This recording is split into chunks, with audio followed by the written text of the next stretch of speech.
What is going on, everyone? Welcome back to the channel. All right, so today we're working on the Pathfinder again, and we're gonna be doing one of the last accessory install videos of this car. I've only actually done probably, well, I've done a few because I've done the LED lighting, the exterior three grill lightings with the three little LED lights on there. Showed you guys how to do that, and of course, today we're gonna be doing the illuminated kick plates. Now, I won't be doing the entry or courtesy lighting or entry lighting, which is basically the light that lights up at the bottom. The wife is kind of on a toss up, and I shouldn't say I wouldn't be doing it. I might not do it. If she decides to want those lights, we might do them. I'm not sure yet. It's up to her. At least she's the one that drives the car, so it's pretty much her car. We're not gonna be doing fog lights either. The reason is, the car has fog lights on them already.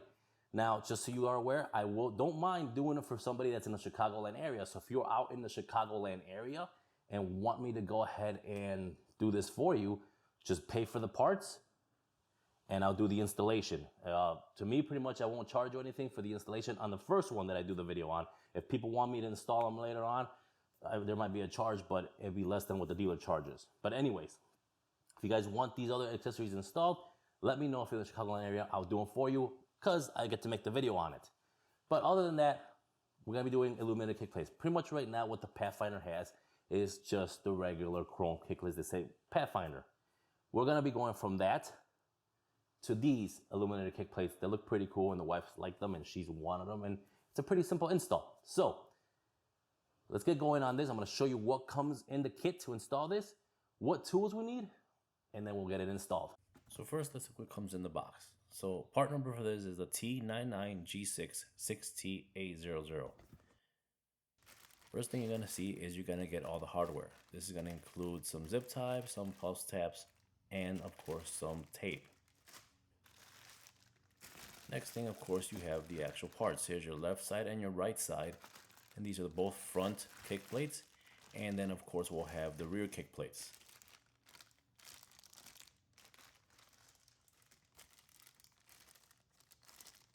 You'll also be needing to purchase these accessory connectors. Now you need two of them, one for the left and one for the right side. I will have the part numbers down in the description below. Now we'll look at the tools we're going to be using. You're going to need a knife, a trim removal tool. You're also going to need some sort of zip ties, and this is to run the wiring. Some wire cutters or some wire strippers. Some electrical tape, and also some alcohol.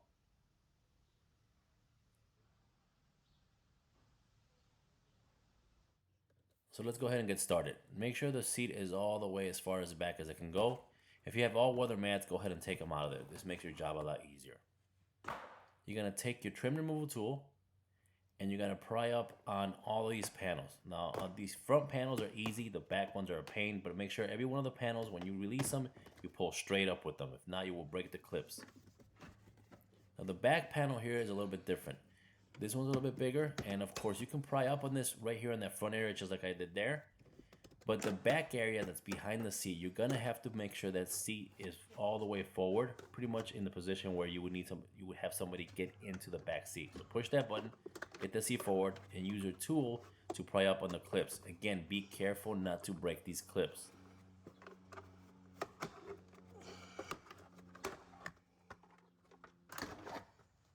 After you do that, go ahead and just remove all the weather stripping. You just pretty much gotta pull it up a little bit here. It just pops right up, nothing difficult.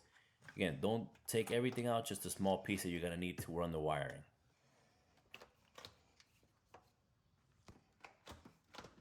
Next, we're gonna remove these panels down here. This will give us access to our accessory connectors. You're gonna use your fingers to remove the little screw that's on the side here. Then you're gonna take your pry tool and remove the hood latch release lever that pops right out. Then you can pop out the panel, and the connector is right up top by the fuse box. On the passenger side, you just got to release the little plastic screw, unscrew that with your fingers, and then just pull the panel straight out, and you'll see the connector right there.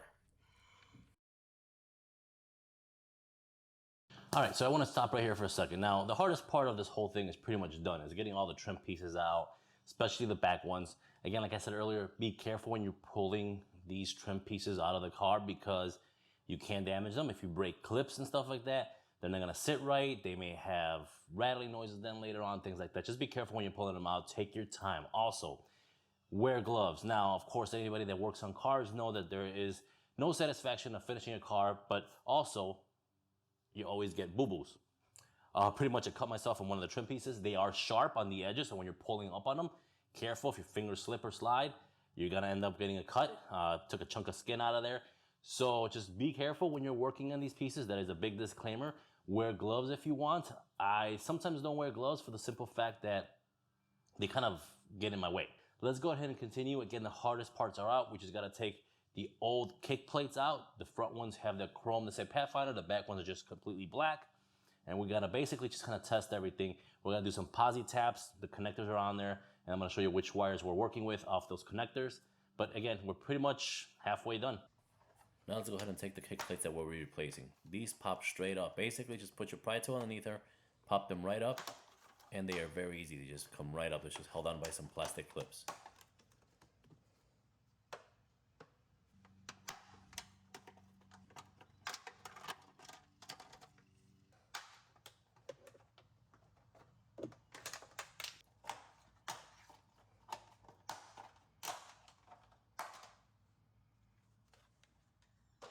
Now that it's done, go ahead and take your alcohol, put it on a rag or put it on some kind of paper towel. Just clean up the area of where the old kick plates are and you're going to be installing the new kick plates.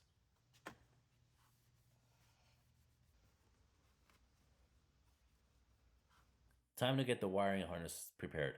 The only two wires you'll be using is a pink and yellow wire. Take your electrical tape, grab the other wires, just kind of tie them up and get them out of the way pretty much.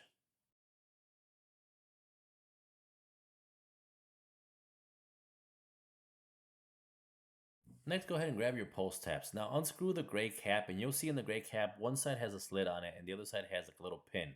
That's what actually taps into the wire. So you put the wire in the slit of the gray cap and then just tighten the red part of it until you get a nice little tight. Don't over tighten it, just finger tighten it and then maybe a quarter turn more. That should be enough to actually tap that wire. Do this for the pink and the yellow wire only.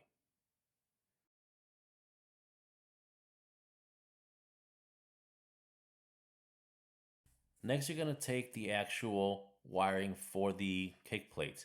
Strip out the red, of course, and the black ones, which are the only two wires there. And then, of course, you're going to take the posi tap. Now, you're going to connect, the way you're going to connect it is basically red to pink and black to yellow.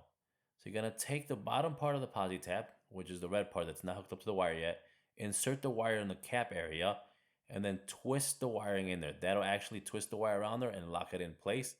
In my situation here, I actually didn't do it right, if you could see. So basically, again, just pop it in there and then twist it, just like this.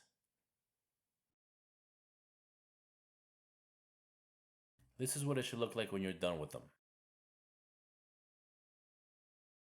Now let's install these kick plates. Now this one I did it off camera because I forgot to hit the record button, but it's very easy. At the bottom of the new kick plate, you're gonna have a 3M tape. Take off the protective layer or plastic that protects the actual tape, and then just line up the clips to the holes and just push it down. Now you can hold it down where the tape is at for about 5 to 10 seconds just to make sure you get proper adhesion. And then just do the same thing to every single side.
Next, we're going to take these little square foam tape they gave us, and we're going to pretty much stick them on this flange, right where the wiring is going to go over.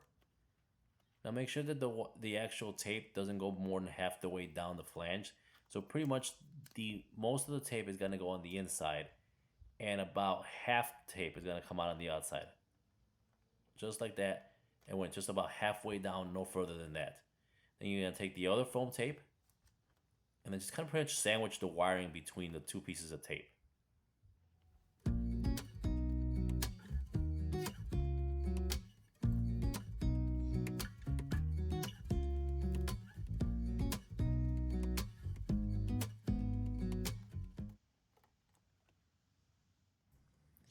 Next, we're going to run the connectors from the back to the front so we can plug them in together. You're going to take your zip ties that we talked about earlier, and then just pretty much connect them. And then you're going to take your connector and tie it up to the zip tie and run it through the plastic panel right here. And that's how we're going to run the wiring. Now, if you have other different methods, go ahead and use your methods, but this is the best way and the easiest way I found to do this.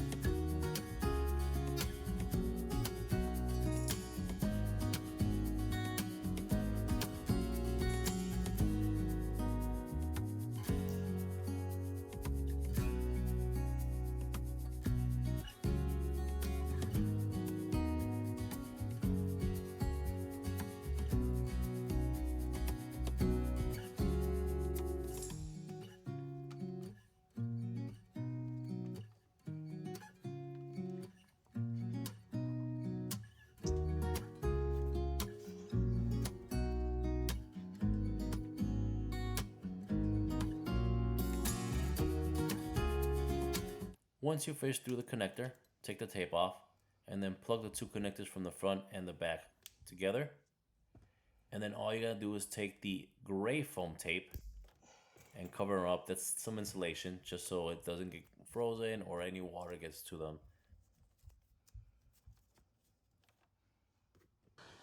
All right, guys, so real quick, I'm gonna stop here. So wiring is ran, right?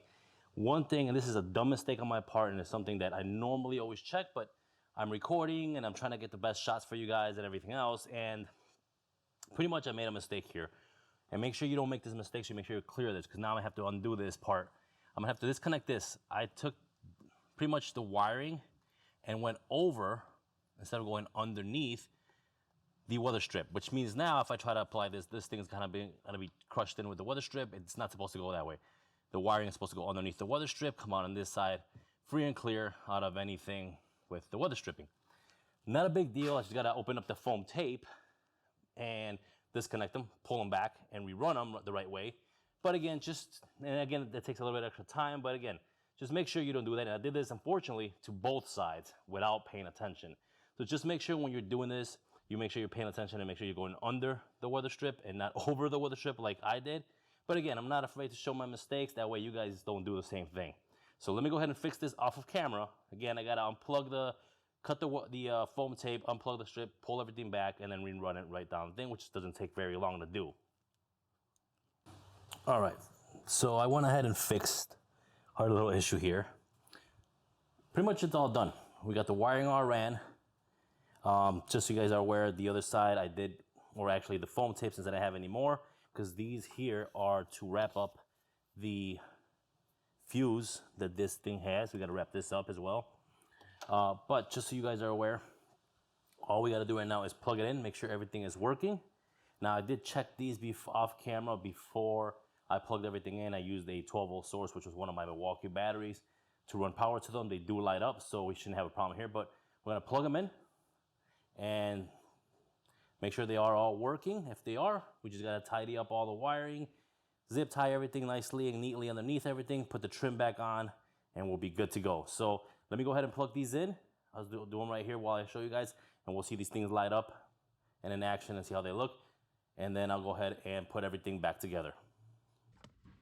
Once you have everything plugged in and ready to go ahead and just plug in your accessory cables to the connector that comes in the car. So what I'm doing here is basically, unfortunately I didn't get a shot for you guys, is wrapping the gray foam tape around the connector and the fuse box that's in there, the little tiny fuse box. What has to be done with this foam tape is basically all connectors and the fuse boxes have to be wrapped in this for proper installation pretty much.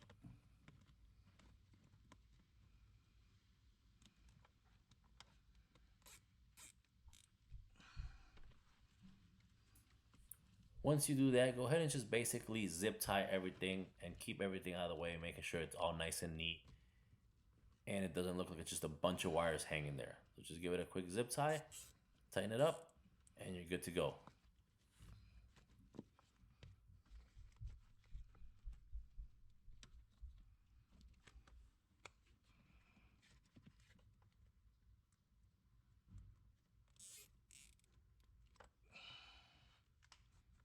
All right, so they are lighting up. There you have it. Pathfinder, of course, we have the back ones as well. I will have some night shots of this so you guys can take a look at it, see how it looks at night. But they are all lighting up.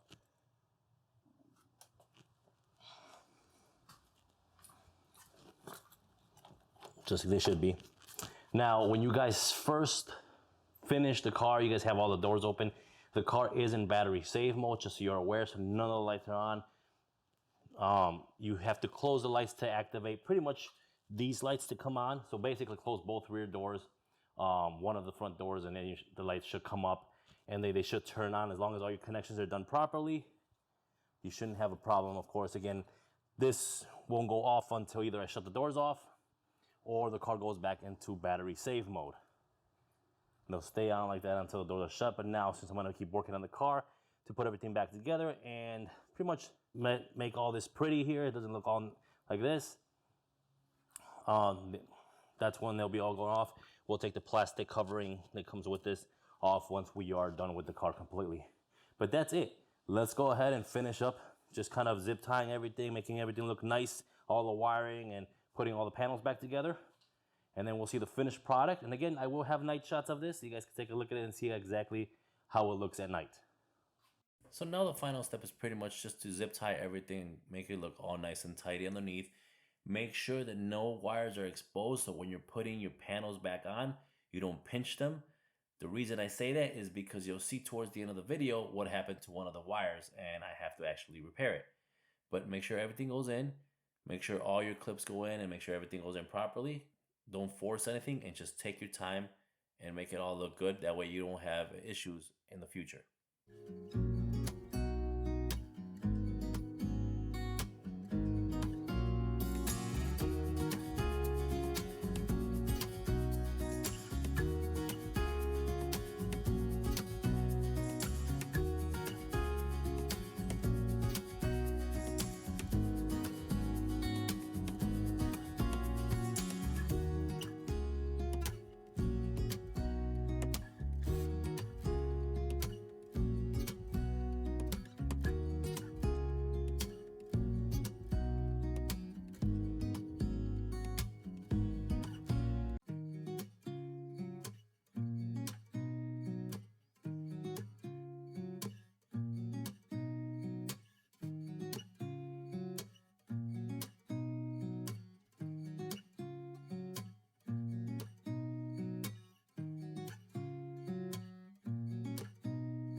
All right, so it's all done. Everything's set.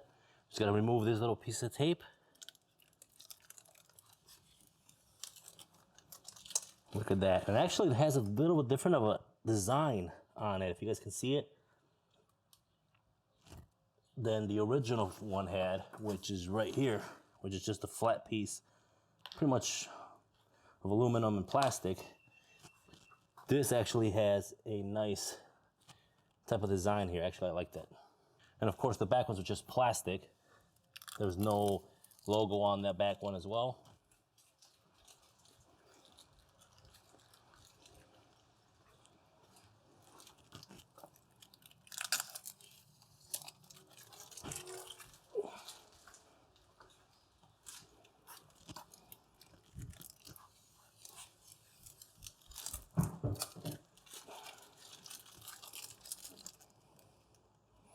Love the way it looks. One quick tip for everyone here.